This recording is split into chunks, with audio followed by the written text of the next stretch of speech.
Selamat pagi Pak Tony dan teman-teman. Pada pagi hari ini, saya dan teman-teman saya dari kelompok 5 akan mempresentasikan tentang etika dan pajak. Sebelum itu, saya akan menjelaskan pengertian dari etika dan pajak masing-masing. Yang pertama adalah etika. Etika merupakan prinsip moral yang dijadikan sebagai pegangan atau pedoman dalam mengatur tingkah laku individu. Meskipun etika bukan merupakan peraturan yang tertulis, etika harus dimiliki oleh setiap orang, misalnya dalam hal perpajakan. Yang kedua adalah pajak. Pajak merupakan pungutan wajib yang ditujukan kepada warga negara, baik perseorangan maupun badan usaha, sebagai bentuk kontribusi wajib kepada negara. Pajak yang dibayarkan oleh masyarakat ini nantinya akan digunakan untuk kepentingan umum dan dijadikan sebagai salah satu sumber pendapatan negara. Alasan pemerintah melakukan pemungutan pajak antara lain untuk membangun layanan publik, melakukan redistribusi kekayaan, dan untuk merenovasi atau membangun infrastruktur yang lain yang dibutuhkan oleh masyarakat. Dalam pajak tentunya ada etika yang harus dipatuhi oleh setiap orang, yang disebut dengan etika pajak. Menurut Song dan Yarbrough pada tahun 1078, menyatakan bahwa etika pajak merupakan norma-norma yang mengatur perilaku warga negara sebagai pembayar pajak dalam hubungannya dengan pemerintah. Penjelasan selanjutnya akan dijelaskan oleh teman saya, Maria. Etika dalam perpajakan dipengaruhi oleh beberapa faktor. Yang pertama adalah aturan wajib pajak itu sendiri. Yang kedua, masyarakat. Yang ketiga, pemerintah. Dan yang keempat adalah konsultan pajak. Secara subjektif, seluruh warga negara adalah wajib pajak. Konsultan pajak adalah seseorang yang memberikan konsultasi perpajakan kepada wajib pajak dalam rangka melaksanakan hak dan memenuhi kewajiban perpajakannya sesuai dengan perundang-undangan perpajakan. Seorang konsultan pajak haruslah menepati kode etik yang berlaku sesuai dengan profesinya. Kode etik itu sendiri merupakan norma yang ditetapkan dan diterima oleh kelompok profesi yang mengarahkan atau memberikan petunjuk kepada anggotanya bagaimana seharusnya bertindak dan menjamin mutu moral profesi itu di mata masyarakat. Kode etik itu diperlukan karena bermanfaat sebagai sarana kontrol sosial, sebagai pencegah campur tangan dengan pihak lain, sebagai pencegah kesalahpahaman sehingga menghindari timbulnya konflik. Selanjutnya, saya akan menjelaskan wajib pajak di Indonesia. Aturan wajib pajak di Indonesia masih belum dilaksanakan dengan semestinya. Rendahnya rasio pajak atau tax ratio Indonesia menunjukkan bahwa pemungutan pajak di Indonesia masih belum optimal. Menurut data World Bank, menunjukkan bahwa rasio pajak Indonesia pada tahun 2011 adalah sebesar 11,90%. Rasio pajak Indonesia juga masih jauh di bawah rasio pajak negara lain seperti Australia yang rasio pajaknya sebesar 20,6%. Selain masih rendahnya tax ratio, tax coverage ratio Indonesia juga masih belum menunjukkan rasio yang ideal. Afriani 2003 menunjukkan bahwa tax coverage ratio sebesar 1:18. Artinya, dari 18 juta wajib pajak, yang efektif terjaring hanya 1 juta wajib pajak. Rendahnya penerimaan pajak berhubungan dengan faktor masyarakat, yaitu kepatuhan membayar pajak. Peran aktif dari wajib pajak itu sangat diperlukan untuk meningkatkan penerimaan negara yang berasal dari pajak. Nah, peran aktif itu dapat ditunjukkan melalui adanya kepatuhan wajib pajak. Pada tahun 2018, Ibu Sri Mulyani itu mengatakan bahwa kepatuhan wajib pajak di Indonesia ini masih rendah.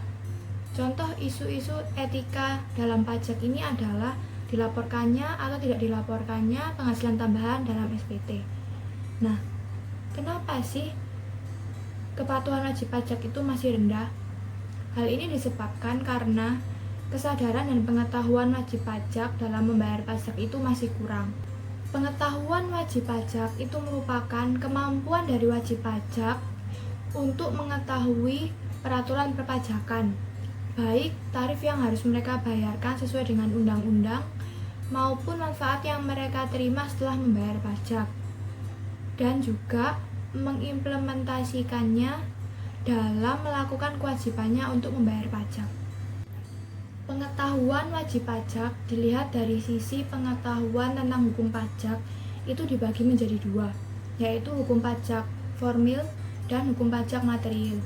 Hukum pajak formil itu merupakan hukum pajak yang di dalamnya memuat ketentuan-ketentuan untuk mewujudkan hukum pajak material menjadi kenyataan. Sedangkan hukum pajak material itu merupakan hukum pajak yang di dalamnya memuat ketentuan-ketentuan tentang siapa saja yang dikenakan pajak dan siapa saja yang dikecualikan oleh pajak serta berapa tarif yang harus dibayarkan. Nah, sekarang aku mau nambahin penjelasan dari Elvina yang kalian lihat sebelumnya. Jadi, kemampuan kognitif itu merupakan salah satu komponen yang dapat membentuk etika seseorang karena komponen ini menekankan pada aspek kepercayaan serta pengetahuan seseorang akan sesuatu. Nah, maka dari itu pengetahuan cenderung memperkuat etika seseorang untuk melakukan kewajibannya dalam membayar pajak. Nah, selain itu pembayaran pajak itu bisa dipandang sebagai uang yang dipertukarkan dengan jasa-jasa publik yang dapat diberikan oleh pemerintah. Karena itu dalam membayar pajak tuh bisa terjadi kecurangan. Misalnya seperti pembayar pajak akan lebih memilih untuk menyimpan uangnya daripada mentransfer uang-uang tersebut kepada pemerintah dengan membayar pajak. Tapi meskipun begitu, ada juga orang yang tetap jujur.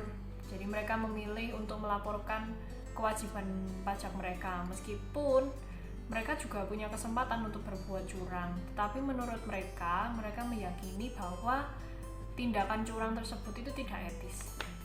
Nah, dari sisi pemerintahan juga harus menjalankan etika pajak yang benar. Masyarakat akan sangat dikecewakan bila mengetahui uang yang mereka bayarkan untuk sektor pajak tidak dikelola dengan baik. Contohnya, uang yang berasal dari sektor perpajakan disalahgunakan untuk kepentingan pribadi. Hal ini menyebabkan pembangunan dalam segi infrastruktur dan bidang lainnya tidak akan maju. Apalagi bila penyimpangan ini sudah dianggap sebagai sebuah tradisi. Kasus korupsi dari uang pajak marak terjadi, dan hal ini menyimpang dari etika pajak. Pemerintah seharusnya lebih mengawasi keluar masuknya uang dalam lembaga, agar uang tersebut dapat benar-benar digunakan untuk memenuhi pembangunan infrastruktur. Dengan kode etik segenap jajaran Direktorat Jenderal Pajak dituntut untuk mengetahui, memahami, menghayati, dan melaksanakan tugasnya sesuai prinsip tata pemerintahan yang baik. Setiap pegawai pajak wajib bekerja secara profesional, transparan, dan akuntabel. Bekerja secara profesional itu meliputi yang pertama, integritas, yaitu ukuran kualitas moral pegawai dalam sikap jujur, bersih, dan tindakan tercela dan mengutamakan kepentingan negara. Dan yang kedua itu disiplin. Serta yang terakhir adalah kompetensi pada pengetahuan dan kemampuan. Jadi kesimpulannya, etika wajib pajak itu sangat mempengaruhi kepatuhan wajib pajak. Setiap orang memiliki etika yang berbeda-beda. Ada orang yang menerapkan etika dengan baik karena menganggap pajak merupakan kewajiban yang harus dipenuhi. Ada juga yang menerapkan etika tetapi kurang dimaknai dalam praktiknya, sehingga kesadaran untuk membayar pajaknya rendah. Jadi sebenarnya etika itu dapat dibentuk oleh pengetahuan yang memadai. Oleh karena itu, pada dasarnya seseorang yang berpendidikan harus tahu dan sadar bagaimana etika diterapkan untuk patuh pada hak dan kewajiban dalam hal perpajakan. Selain etika, salah satu upaya untuk meningkatkan kepatuhan pajak adalah melalui kebijakan pemeriksaan dan denda pajak. Dari sisi pemerintah pun harus mengelola pajak dengan benar.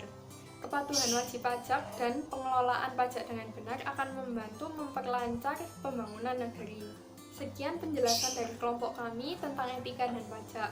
Semoga bermanfaat bagi teman-teman sekalian. Terima kasih.